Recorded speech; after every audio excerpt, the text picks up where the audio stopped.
Welcome, everybody, to Pinstripe Chronicles podcast, your best source for the most entertaining take on the Yankees. I am Tats. I'm here with Rob and Donald, and the Yankees took the weekend split with Tampa. They have a 3-game series against the Angels coming up, and it was just a really, really bad weekend for the offense for the Yankees, particularly two guys that we've been talking about nonstop that really have just been contributing nothing. And Donald, you have some interesting some numbers that was put out by Joel Sherman. If you want to reiterate what you were talking about. Yeah. So Joel Sherman points out that Aaron Hicks is 32% below MLB average in OPS, factoring in for instance, ballparks and stuff like that. So he's 32% below MLB average, and Joey Gallo's 33% below MLB average. So you're looking at Gallo being worse than Aaron Hicks, and Aaron Hicks is an absolute disaster. Also, I was listening and also Aaron Hicks is the worst productive center fielder in baseball at the moment, both defensively and offensively, considering the amount of time he's getting. So we're looking at Aaron Hicks being the least productive player. Then you're looking at Joey Gallo, and he's playing a bad left field for his standards. And offensively, he's a nothing. He's a complete disaster. Bob Klapisch points out in his recent article, and I'm really glad that there's some writers that are pointing out things that are quite glaringly obvious, because usually in the past they try and just err on the side of positivity with Brian Cashman and the Yankees, but this time they are basically making it very, very clear. So Bob Klapisch is like, the problem with only going by numbers is that you can't factor in the issues that Joey Gallo has, which is all in here. It isn't necessarily talent, but he just seems to completely shrink when in the most pressurized situations, and numbers can't factor in that. That's when you need proper scouts to really feed back to the general manager how this player will play in big spots. Also, Joey Gallo just seemed to take pride in the fact that he's a complete nothing with runners in scoring position, and will not change that. He will not change his approach, which is only to draw walks and try and hit home runs. It's difficult to reconcile with that. Then when you look at Aaron Hicks, and he's got exactly the same approach with runners in scoring position. You saw that in his pinch hit over the weekend in a big spot. Again, he was looking like he was trying to hit it to the moon. And we're talking about a guy that has 2 extra base hits all year long. 1 home run, and that was just a home run that barely cleared the right field short porch. So that is all he's given you all year long, and he's still looking to launch it into the moon. So you've got 2 complete minuses there, defensively, offensively. So Aaron Boone put Gallo 9th in the order, which is basically the equivalent of batting him 10th if there's anything. You know what I mean? It's like we've got nowhere else we can play him, so we'll just put him 9th.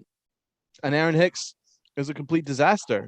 And this is a problem, man. The Yankees are in trouble here, because that trade for Joey Gallo, the people that we've sent over to Texas are in their MLB roster. One's in the rotation. The other is getting regular time for the Rangers. And at the moment, the Rangers have completely won the deal, because if the Yankees look to trade Gallo right now, he'd be worth absolutely nothing. 0. You probably got a single A or double A iffy prospect at that for Joey Gallo. So there's real concerns here. What do the Yankees do here? The issue with Hicks is you heard a little bit of the argument, and it's a weak argument, but you heard it nonetheless that, Hicks was, he was getting hard contact, and, he was, robbed by good defense. But the reason that narrative does not work, he hasn't been contributing at all. Yeah. To anything. So it's not like you can say, he just had a bad weekend, where, he just wasn't able to capitalize on opportunities. That's an argument that could be, used for a Judge or Stanton, LeMahieu when he was in the lineup, because I would say good 7 times out of 10 they're going to come through in those spots with a hit. Hicks, he's going to get a hit 0 out of 10 times, if there's a runner on base. So, you can't use the argument of, he hit the ball on the screws. No, I don't accept that narrative at all, and neither should anybody else accept that narrative, because it's BS. He's just completely lost. It's like he had forgotten completely how to play baseball. Yeah, because his defense has been, he's this year, but with all the trash talk and vitriol we gave towards Torres the last couple of years has now been completely absorbed by Hicks and Gallo. And, Torres, at least, we're starting to see he's coming back into his own, and he's playing good baseball. Just before Rob jumps in, if you look at Baseball Savant page for Aaron Hicks, he's in the bottom 5% in baseball in XSLG, so slugging. He's in the bottom 2% in barrel percentage. Bottom 19% in average exit velo, so he's not hitting the ball hard at all. Hard hit percentage, bottom 10%. Outs above average, bottom 13%. So, so his slugging and his barrel percentage is like as bad as it gets, like rock bottom, absolutely nothing. Yeah. That tells its story. If you look at him, everything is bad apart from walks. That is the only thing he's good at. And he doesn't chase pitches, and he walks, but everything else is absolutely nothing, like completely terrible. It's actually shocking. If you're bottom 2% in baseball and barrel percentage, that's absolutely disgraceful. So I just don't know what they're going to do. He's got no value. Rob? Oh. I read those numbers last week and they haven't changed, so he still stinks. He's not even drawing walks. Like, now he's not even doing that. And the fact that he's our pinch hitter in a big spot, that's troubling. And the only time that applies to him with a hard hit and he got robbed was that day, because he actually did hit the ball hard and it went right to the defense. That's the only time it applied to him this year, because he doesn't make good contact at all. Usually he pops it up. So Hicks is a lost cause. If the White Sox could DFA Keuchel with the money they owe him, I don't see why the Yankees just can't, eat some money and try to move Hicks for whatever you can get. And the same goes for Gallo, unfortunately, because he's producing nothing. And the whole lineup in general, besides Judge, really and Torres, not really producing. You're missing Stanton, you're missing Donaldson. Rizzo's been in a month-long slump. LeMahieu is dealing with an injury, and he's been slumping before that. So you're looking at 2 guys that have been consistent, and that's a complete drop-off from what the whole lineup was doing. You could live with Gallo's struggles when we were having 7 of our 9 guys playing well at the same time. You can't live with it now, because even if you're batting him 9th, you're hoping he draws a walk, but he's not doing that. So it's just that it's rough. The lineup is rough right now because we're relying on IKF to bat like 6th when he should not be batting anywhere above the 8th spot, because that's where he was playing really well, 8 or 9. And, you're trying to mix and match, and you're dealing with these injuries. Hopefully Stanton's back soon, and Donaldson as well. We need it, because if this keeps up, we're getting 0 production from 2 of our 3 outfield spots. You need to make a couple of moves. You got to get a couple of bats at this point. And if you have to swallow your pride and just take what you can get for Gallo, maybe a change of scenery works for him, and a team will take that on. I don't know what they'll give up. Probably not much, but at the end of the day, it's better than getting 0 production. So, according to Joel Sherman, they say that the Padres like Joey Gallo, but Gallo has 0. Send him. But he has 0 value on the trade market. So you also have to bear in mind Brian Cashman hates to be wrong, and if he just chucks him for nothing, he's basically admitted that he screwed up the trade, giving up decent prospects and getting a complete disaster in return. Yeah, so, do you think it's gotten to the point where the fans have turned on Gallo so much, just even if they trade him over to the Padres for a player to be named later, and brought up Florial to fill in that spot. Wouldn't you think that would resonate better with the fans than just keep trotting him out there every game producing nothing? Well, I don't know if you guys agree. I don't know, Rob. What do you think, man? But I think the Yankee fans want Joey Gallo to succeed, and there's some fans that still think that he's going to break out. There just seems to be that vibe. I think that they're a lot more patient with Gallo than they are with Aaron Hicks. I think Aaron Hicks, the whole fan base is ready just to catapult him to Timbuktu. But I think with Joey Gallo, I think there's still a section of the fan base that believes in him. Do you guys agree? I mean, yeah, because you know what he can do. Ideally, he's not. Anyone who thinks he's going to be like this 250 hitter or whatever, they're not. They don't know what kind of player Gallo is. His best year, he hit like 207 or something like that, and he hit like close to 40 home runs. That's what the Yankees are hoping they got from him. They know the average is going to be low, but the on base is going to be high in the 300s, and the slugging is going to be up there, and he's going to drive in a bunch of runs, and he's going to hit a bunch of solo home runs. Yeah, that's what you're hoping to get from him, and good defense. But we're not getting any of that.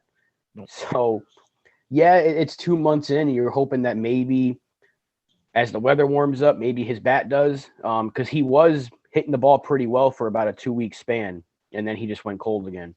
I don't know. I don't know what it is. If it's just in his head, maybe he's just so mad at himself for struggling the way he is, and he knows the fans are against it now because people were willing to give him the benefit of the doubt early on, and then he struggled last year, and then it carried over. And so, I mean, that can get into a player's head. But in terms of the players we gave up, none of those guys were going to make our team anyway. So I don't think it's going to matter in the long run. Like, we gave up 3 infielders, and we know how many shortstops we have. The only guy that would have made an impact was Otto, which I like Glenn Otto. But again, we also have a bunch of starting pitchers ahead of him on the depth chart, so to speak. So, I mean, it was a trade that you needed to make because you needed a bat last year. And ideally, a left-handed power bat in Yankee Stadium is going to play well. It just hasn't worked out. So I'm hoping Brian Cashman, for the first time, says, yeah, you know what? This didn't work. I got to take what I can get because you're not re-signing him. So you might as well move on from him, get a similar return that you got for Voit, maybe kind of a low A pitcher, maybe an outfielder or something. I don't know. You're not going to get much, but the Padres like him. That might be your best trade partner, a team in the National League. They can DH him, put him in right field if they want, and get what you can and get some contact bats. Benintendi and Ian Happ are perfect for this. Perfect candidates. I would welcome it greatly. So if Cashman can get creative, as he called it in the offseason, we didn't spend a lot of money, so there's some room to make some moves here. You can get creative again. If you can move Gallo, you can move some of Hicks's money, then you can add a couple of bats like those two guys and get this lineup to look a little more full, because at full strength, if you add those two along with Judge, Stanton, LeMahieu, and a better Anthony Rizzo, we'll be cooking. But right now, we ain't cooking nothing. So yeah, I mean, if you have the Padres right now willing to, if you have somebody willing to take on Gallo, don't wait, because they might change their mind, in the next, in the time coming. So it's like, wait, you want him? Take him. I'd rather the Yankees make moves now. I know everyone's like, well, the trade deadline. No, we don't have time for the trade deadline. Because if we want to maintain this dominance in the AL East in this, and hold our position in the standings, we can't wait until, all right, well, the Rays are a game above us. Let's get that lead back.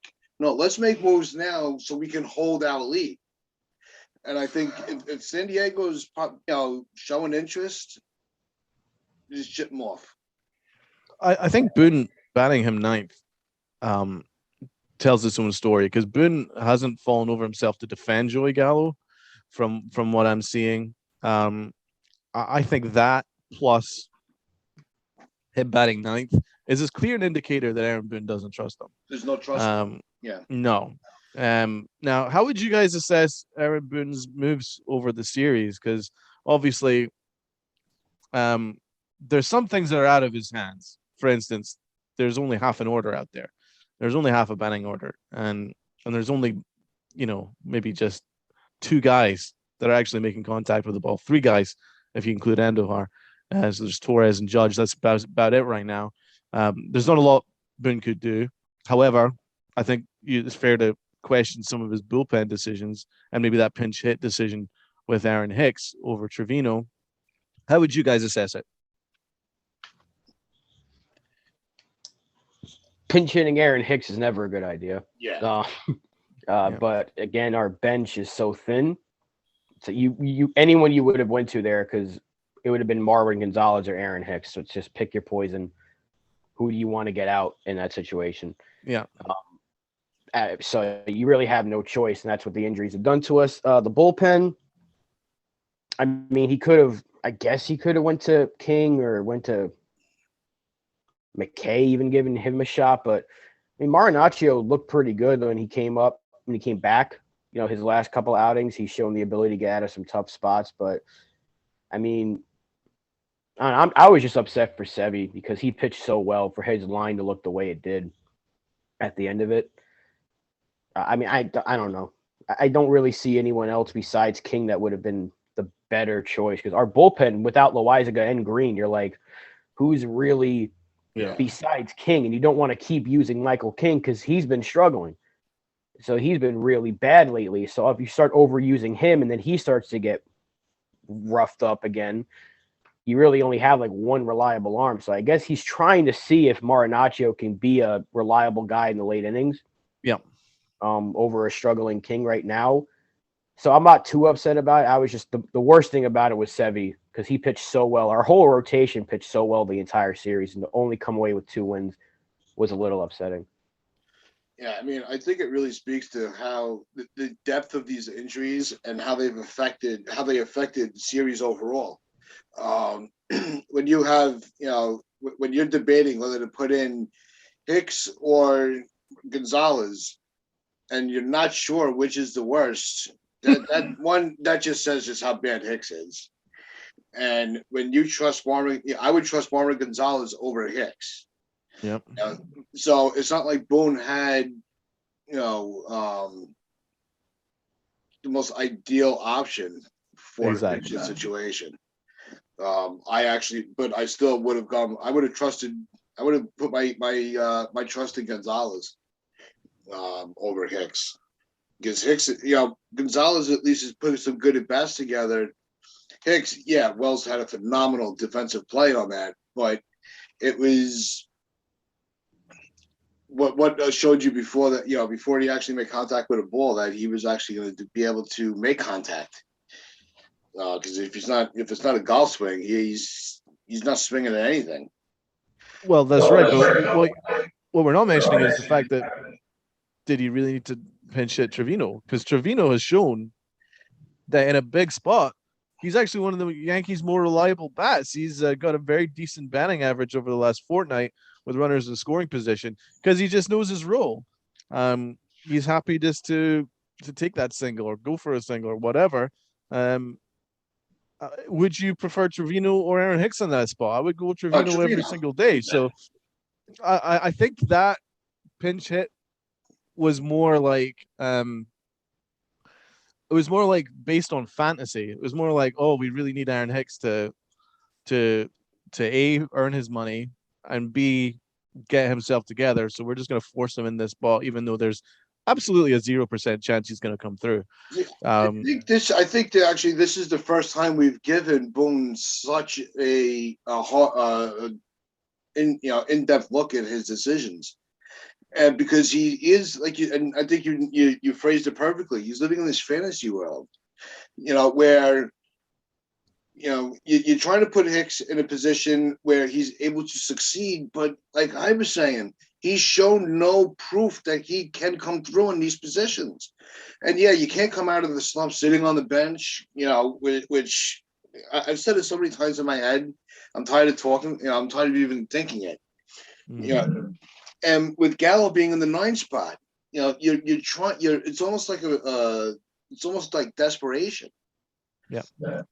And you want to keep him in the lineup because you want to boost his confidence.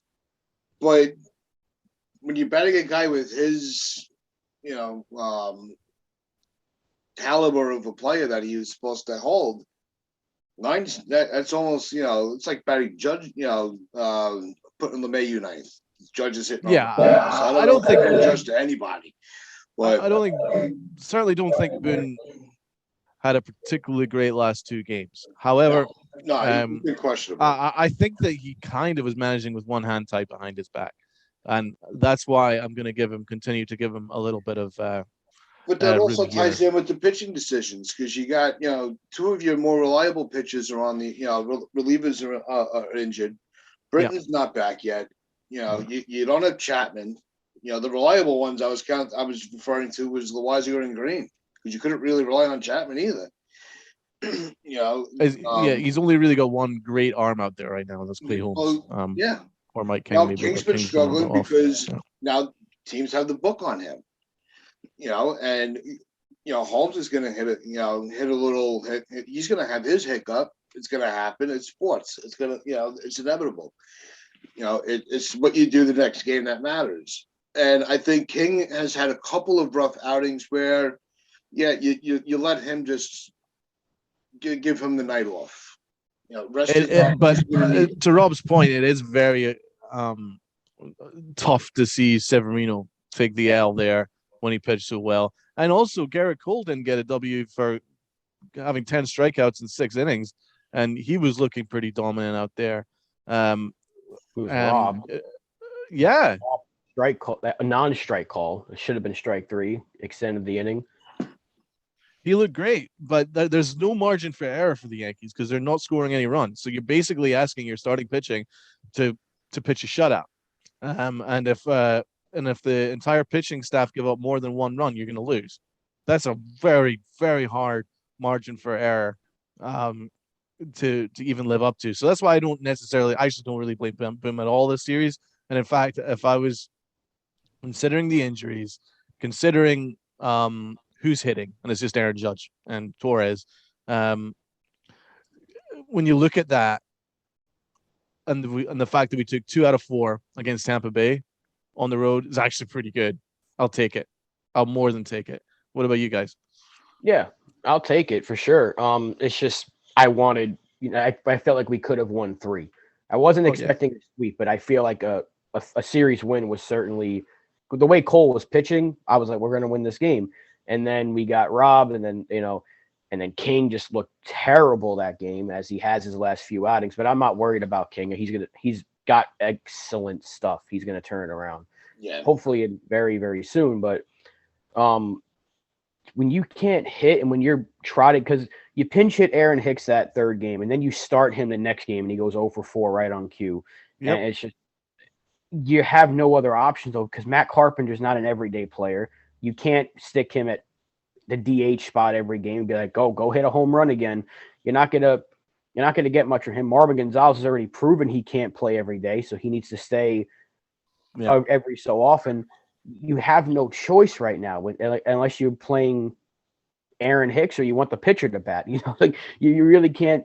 And the pitcher might give you better production than Hicks at this point, but you don't have any options. So we need Stanton back.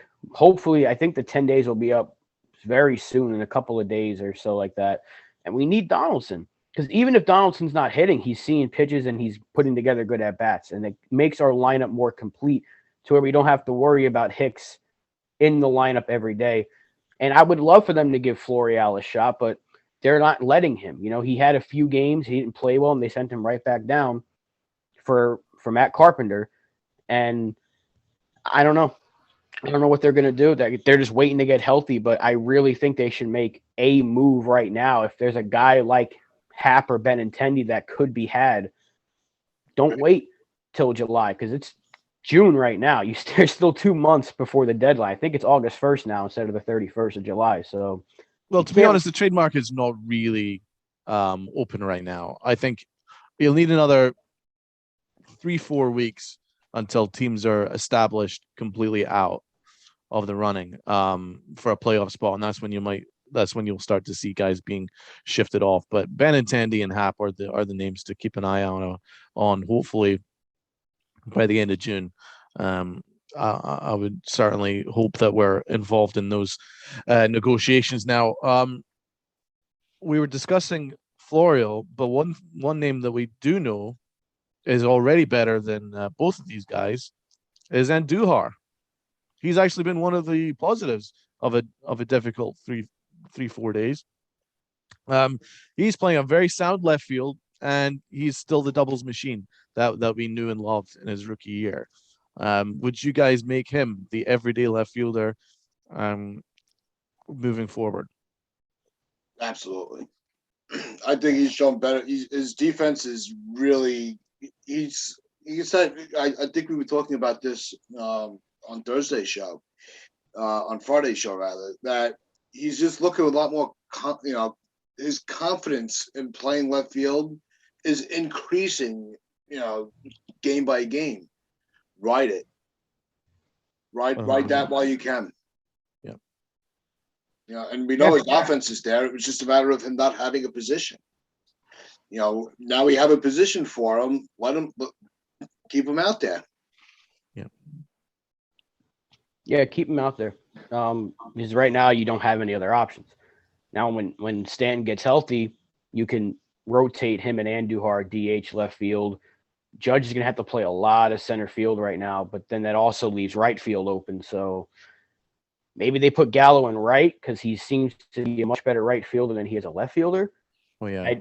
Stanton can play left just fine, so I wouldn't mind him being the left fielder again. So that could be an option if they want to put Gallo where he's clearly more comfortable in right. He won 2 Gold Gloves there back-to-back years. Yeah. Somehow won it last year as a right fielder despite playing left field for us, but whatever. Ridiculous. Yeah. When Aaron Judge is one of the best right fielders in baseball. Yeah. So, I mean, maybe that can get him going. If he gets going defensively, maybe he'll start hitting again. Who knows?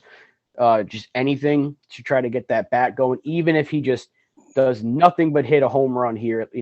If let's say in a 7-game span, he hits 3 home runs and that's it, you'll take it. Because right now he's not doing anything. And it keeps Aaron Hicks out of the lineup for the long haul, hopefully. And he's just kind of that 4th outfielder off the bench. But it really, everything relies on Stanton coming back. And then eventually Donaldson. And also, we can't forget that Anthony Rizzo had a terrible month.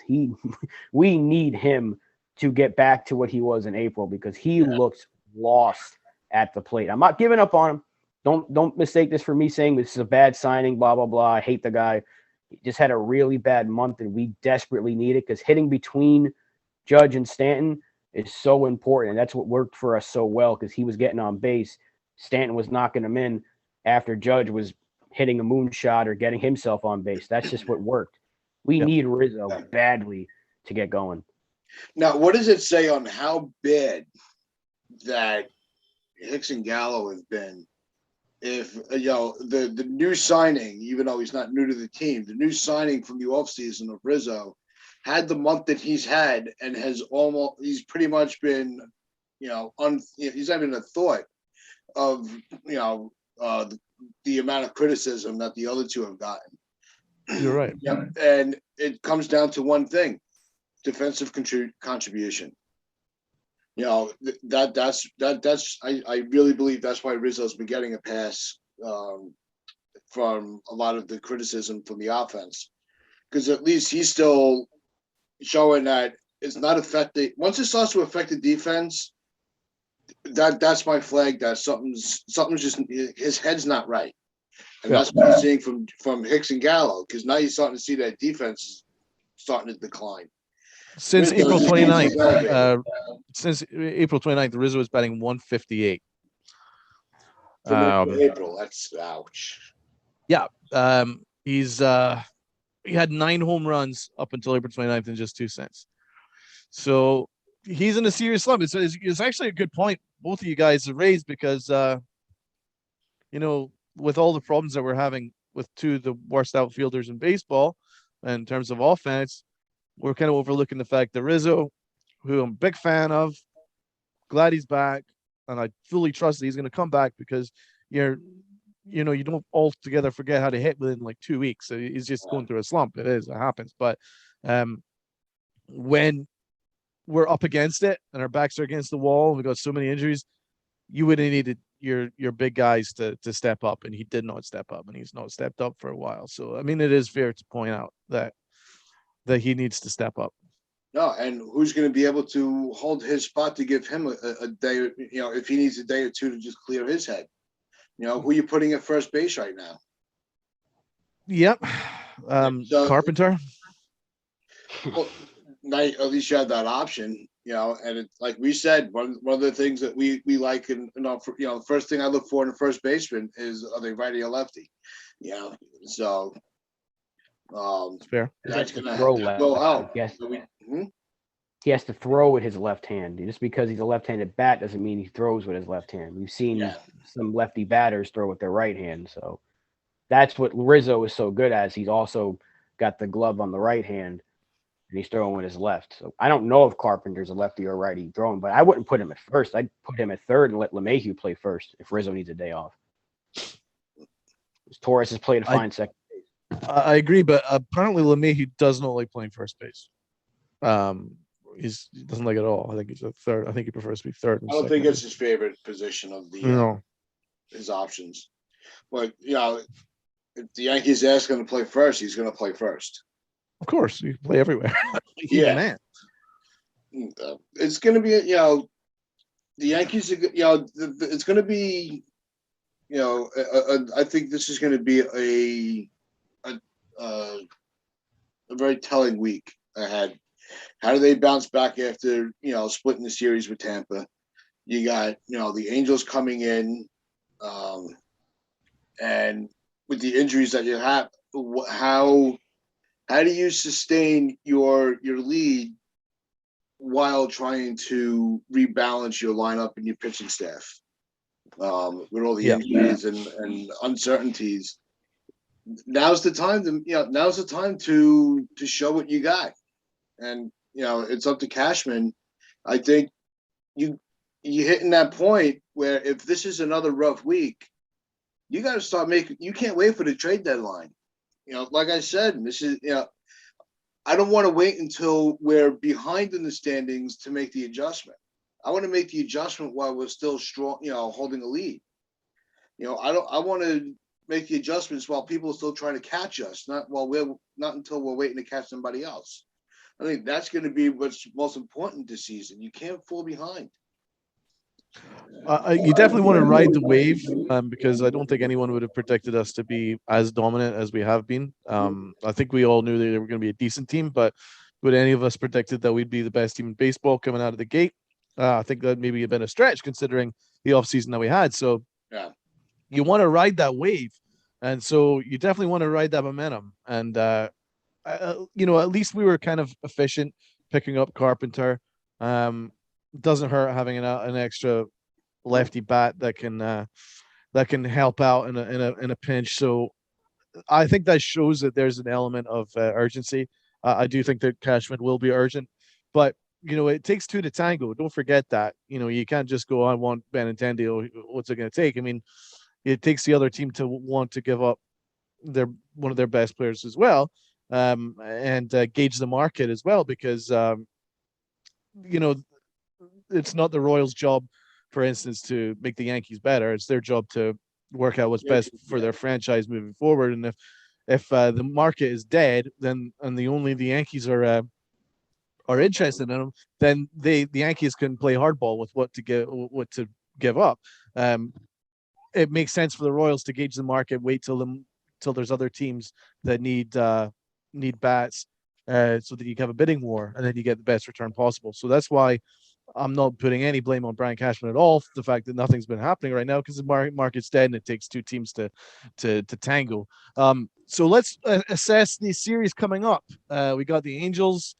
It's gonna be tough, man, with Ohtani and Trout. How would you guys see it playing out? What should we look out for this series? I think it's going to be pretty much the way every other season has gone. We're going to get the effort from the pitching staff. It's just a matter of this offense coming out of its hole. They have to. We have to find a way to adjust our at bats to make contact and make significant contact, and put some runs up. We can't. We're not going to win this series by scoring 1 or 2 runs a game. No. We got to do a lot better than that, and I think it's gonna be challenge. It's gonna be a challenge. But I think the Yankees have shown this year they've risen to a couple of challenges and come through with their heads up. So I have no reason to think that this would be any different. I think it's just going to be a very competitive series. Yeah, don't let Ohtani go 500 feet. That's I don't want to see Ohtani kill us. We got to face him, I think, the 3rd game of the series pitching. And also I don't want to deal with Mike Trout either. And who was it? Walsh that burned us last year. That grand slam. So They got some hitters. They're playing well, better than I would have expected them to play at this point. So it's going to be an interesting series, but I think this homestand in general, we need to just find ways to win. The pitching's been so good. Back up these pitchers finally. Get them some W's and hit the ball, please. Because if I see any more pop-ups with runners on base, I'm gonna lose my mind. I just want them to hit the ball. A quick on the 3-game pitching matchups. Syndergaard, Montgomery. Is that tonight? That's tonight. Tomorrow is Devers and Cortez, and Thursday's game is Ohtani and Taillon. Well, you definitely want to win the middle game. Yeah, you want your ace to Cortez to do his thing. The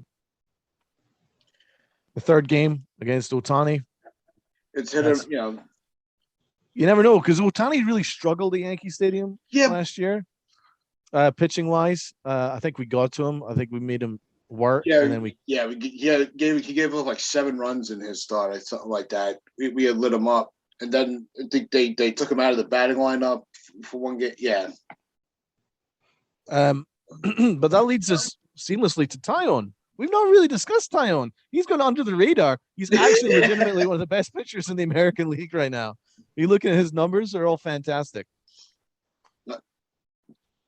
I said for you to trust him. You didn't really trust him, Donald. You said 2 weeks ago that you thought his stuff was not as good as Clark Schmidt, and as you brought up some numbers that going back to last year, around this time, he's been one of the best pitchers in the American League.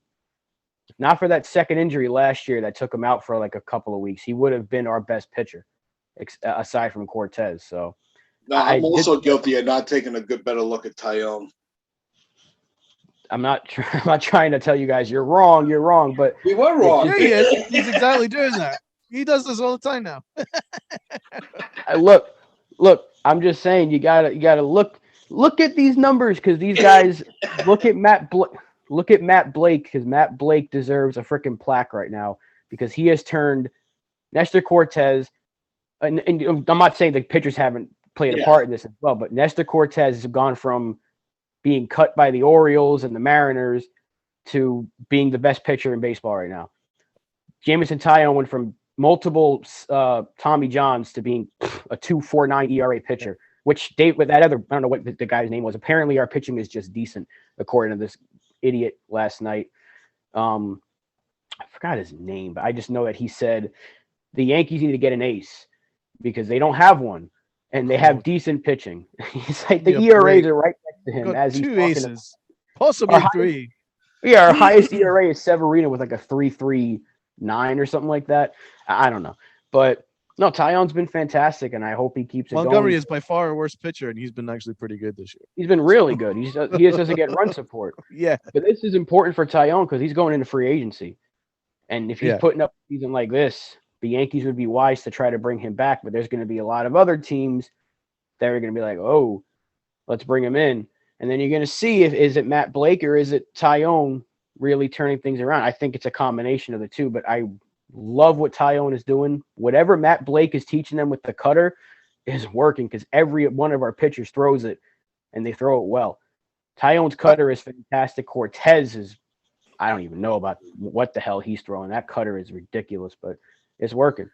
Do you know what I think it is? I think Tyone just knows exactly what he wants to do with the ball. Every single time he throws it, every time he delivers that pitch, he knows where it's going to go, and the means in which it's going to get there. He hits the zones. He hits the zones hard. He mixes his pitches well, and he holds back. And on a game-to-game basis, he doesn't throw all his stuff. Like for instance, his last start, it was mostly fastball and changeup, with a little bit of cutter and change and cutter and slider mixed in, but it was mostly the fastball changeup. But in other outings, he'll mix in his secondary pitches more, and it keeps headers off balance. They can't really get a proper scouting report on him because I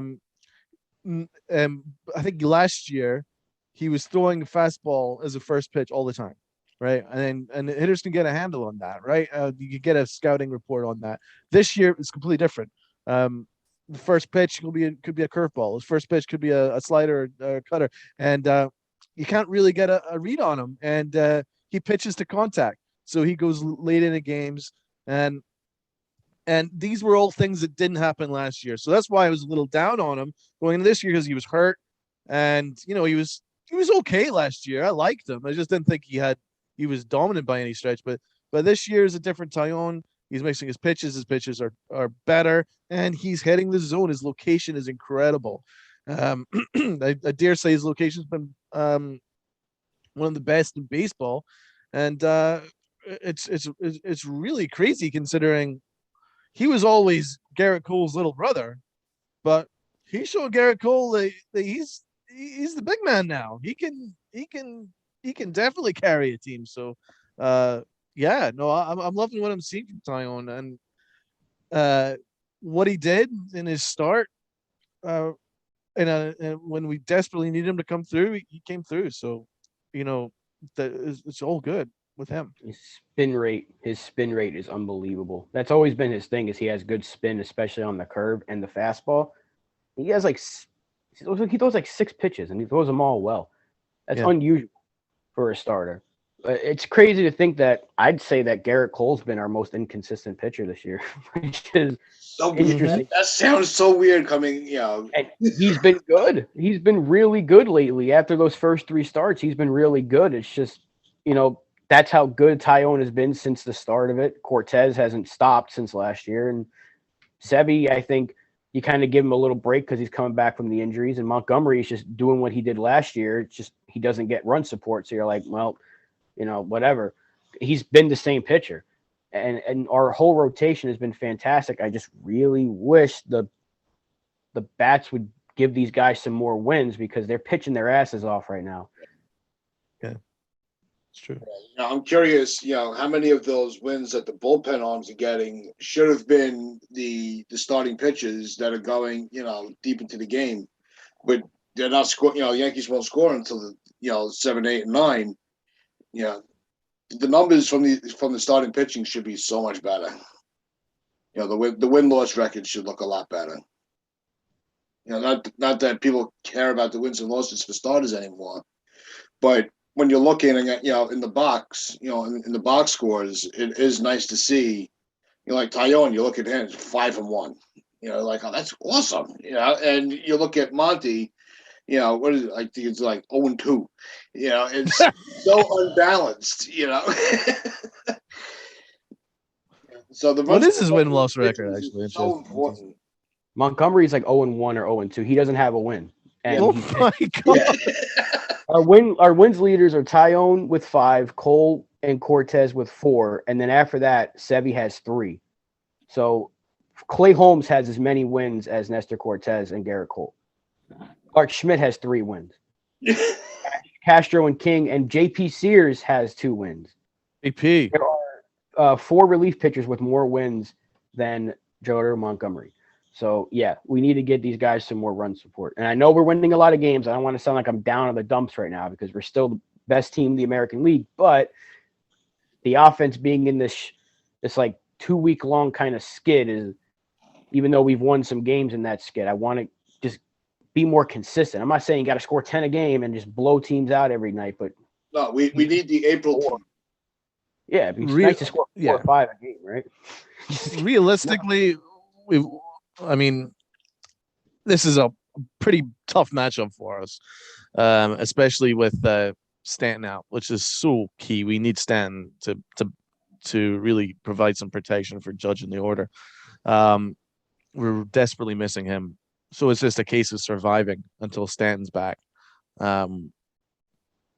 So even if we lose the series, I hate to say it, but if we take one out of the 3 games, it's not the end of the world, because I do think that once Stanton's back, then we'll get back onto a hot streak.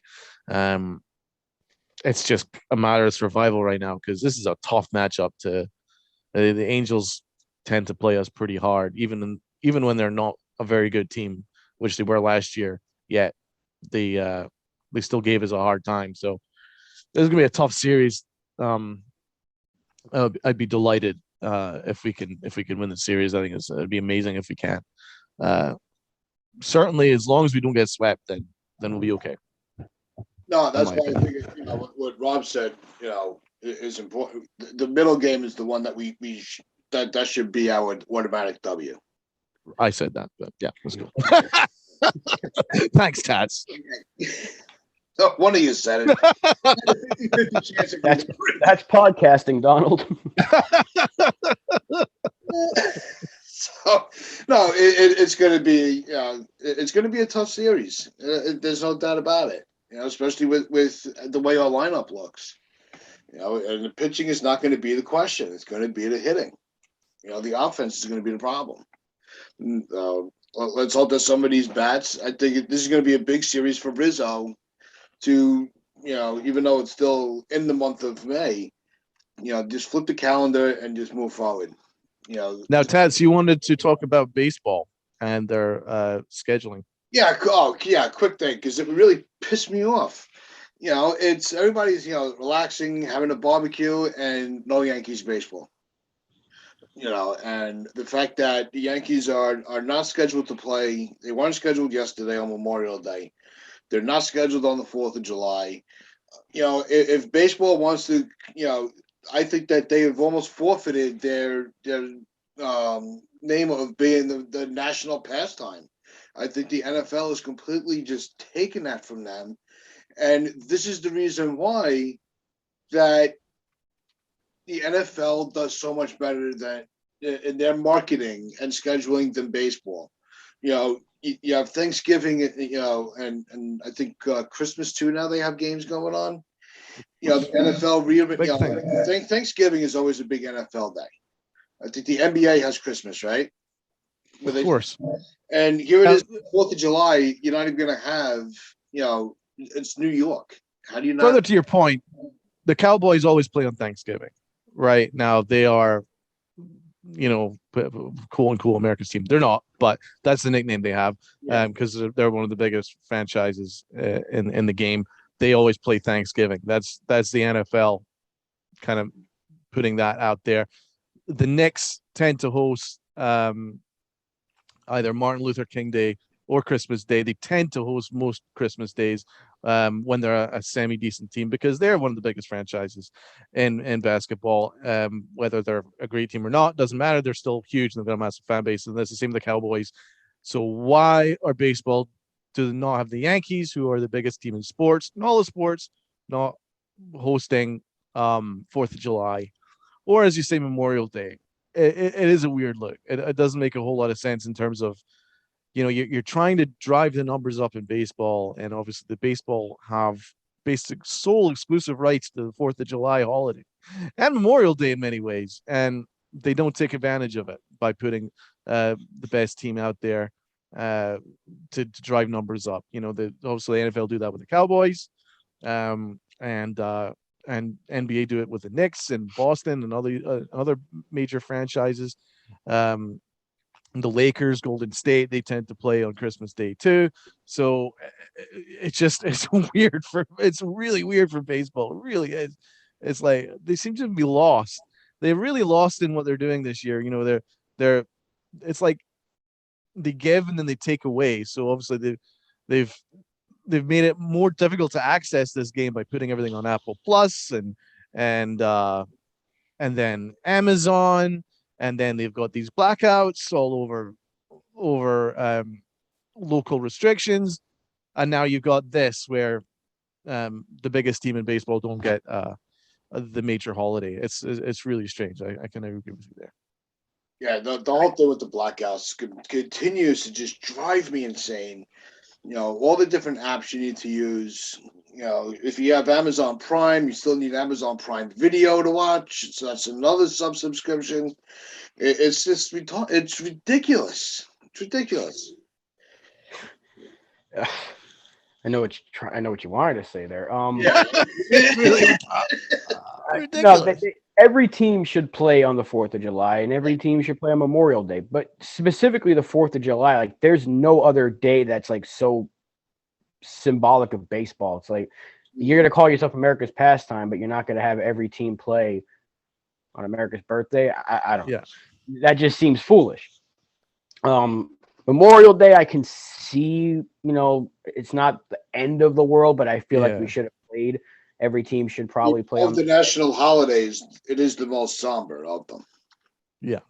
Yeah. It's a rough day, obviously, because it's Memorial Day for a reason. But specifically the 4th of July, I think every team should play that day, and every team should play Jackie Robinson Day. Most teams played on Jackie Robinson Day. Some players didn't. Well, that's another point. But we should play every team. It's not just the Yankees, but not having the Yankees play is foolish because they are the most recognizable team in baseball. And everybody around the world, you see a Yankee hat, whether they know baseball or not, you see Yankee hats everywhere. The logo itself is symbolic, and 4th of July is symbolic to baseball. America's pastime, America's birthday. Have every team play. It's a pretty simple scheduling thing, baseball, but they don't care because people are going to watch their team anyway. And now that they got all this money coming from every app you have to buy, they don't care. They really don't. We can we can shout about it all we want, but I'll tell you right now, they don't care. Unless there's a rain out, which the way the season always tends to go, we could have a game on the 4th of July. So all hope is not lost just yet. It's interesting, Tats, you bring up Memorial Day because the Yankees honor their veterans at Yankee Stadium. Every home game. Now, I don't watch other teams, so I don't know if they do the same thing. I think it's a Yankee thing. Am I right? It started with them. I don't know if other teams have adapted that. Right. But certainly with the way the Yankees really make a point in honoring their veterans, wouldn't it make sense to have the Yankees play a home game at Veterans Day? They like to honor a particular veteran I think it would have made sense on Memorial Day, wouldn't it? It's strange. It's like baseball are kind of blind to what teams are doing. The optic of it is bad. Yeah. The only reason I'm not too upset about it is because we just played like 23 games in 20-something days, so they could use the day off. Yeah. But you do want to see every team out there because you want to see the hats with the the stars and the stripes on them, and you want to see every team pay tribute to obviously the soldiers and all the service people that we've lost. That's why it's called Memorial Day. So it would have been nice to have every single ball club do that. So it's definitely an issue with scheduling. They should find a way to do that in the future. Every team should play on a handful of days throughout the season. Memorial Day, 4th of July, Jackie Robinson Day. And I think it was our own Twitter page that put Roberto Clemente days. And that's another good one. Yep. If every team play on those days, 4 days out of the year, I think you can make it work where every team plays. Yeah, that's what the PinstripeChronicles page tweeted out. It was Jackie Robinson Day, Memorial Day, 4th of July, Roberto Clemente Day. There should be no teams off on those days. It makes sense. No, it really makes sense. But as Rob says, the way the schedule worked out, I was really happy for that day off. And I think the Yankees will be happy too because they're a day closer to getting Stanton back without playing a game. So that's a good thing too. I mean, this schedule, I think this day off was scheduled before this, before the season. So it's not, it was, they could have at least scheduled the games a little better, to make sure that on these teams, everybody plays. on these days every team plays. That's what baseball needs to focus on in their scheduling in the years to come, because it's you're losing it. On a day that everybody is home, you're not going to have games. How does that make any sense? Mm-hmm. Not everybody was home, unfortunately. Well, I wasn't. I wish I was. well, we'll see. Hopefully, they'll correct this in the future. But that was just my little nitpick. That went into a little longer of a rant than I thought. But that is going to wrap things up for us today. Just remember, like, share, comment, and subscribe. Check out our social media in the description. Check us out on sportandam.com/player. Northeast Streaming Sports on Roku, and of course here on YouTube. So wear your pinstripes with pride and play hard.